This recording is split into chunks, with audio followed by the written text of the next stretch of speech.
Good evening, everybody. My name is Arturo Carmona, and what I'll be doing with this video is conducting a quick and easy narration of the PowerPoint that I've done for my geology research project. The title of this project is called Are Hurricanes in Southeastern USA Getting Worse? A little bit of an introduction to the situation at hand. With the increase of global population, so does an increase in climate change and the effects it will have on the power and frequency of tropical storms down the line. And as these storms continue to get stronger and more destructive in nature, I find that the state of our land's geography, population, and wildlife will surely take a huge hit from these storms. The increase of climate change will also cause a considerable increase in frequency for superstorms to occur all over the shorelines of southeastern USA and the Gulf of Mexico. Hurricanes rely on heat energy to create the foundation of their structure, which helps maintain their integrity. And with the rise of climate change in the wake of our increasing global population, only makes the hurricanes that make landfall here all the more stronger and more devastating. Next slide here is a graph that shows a general idea of how many hurricanes have been recorded in the past and how many of them were major or not. This showcases a sort of consistency with the storms too. Next slide, how are hurricanes getting more stronger?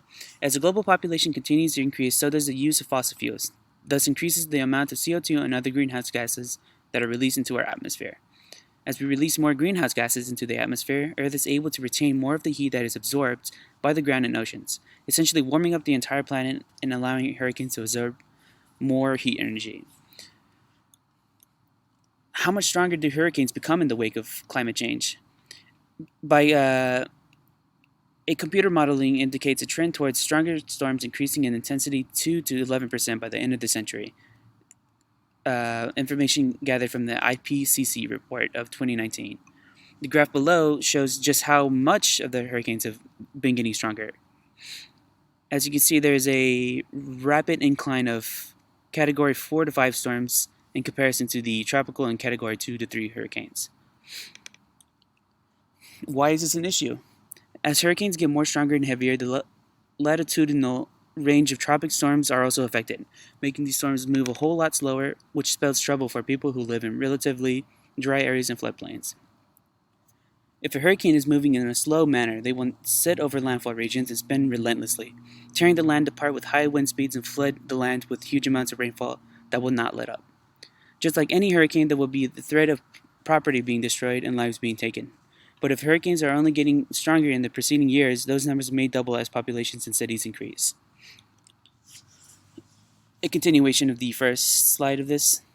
With the climate change is strengthening the hurricanes to come, so does the raw power of wind speed is affected. Something to consider when talking about property damage, as wind damage is the main culprit of roof shingles and walls being torn apart.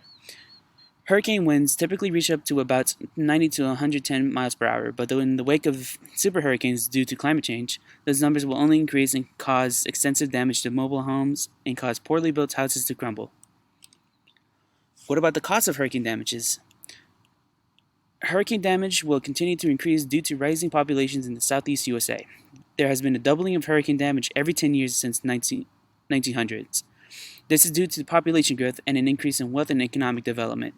Greater numbers of people and properties arrive each year, further increasing the odds of social and economic disaster. If climate change powered Category 4 to 5 hurricanes were to hit today, with no warning, the cost of damages that would occur as a result of the hurricane making land would be astronomically devastating for the state of our economy. The most devastating hurricane to have happened on U.S. soil was Hurricane Katrina, costing about $65,000 in damages during 2005. But as more of the land is being urbanized and people continue to settle in cities near the coast, both potential and property damage and lives will surely surpass any number we've seen in the past. Here's a little bit of a heads up, some insight on the hurricanes that were recorded in the past and were by far the worst ones to ever occur. Essentially a graph showcasing the strongest hurricanes to have been recorded in our past, up to 1851 to 2010, with Galveston, Texas taking first prize. On the bright side, although hurricane damage keeps increasing, hurricane deaths in the United States has steadily declined over 100 years due to better computing modeling, satellite monitoring, and warnings. The IPCC report does estimate that human-induced warming will cause an increase in intense tropical cyclones in the Atlantic.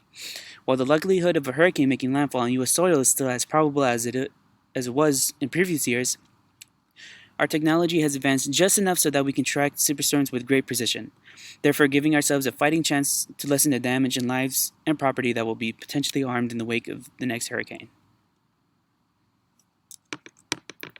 And that is my slide. Thank you for taking time of your day to inspect my work, and I hope you have a good day. Goodbye.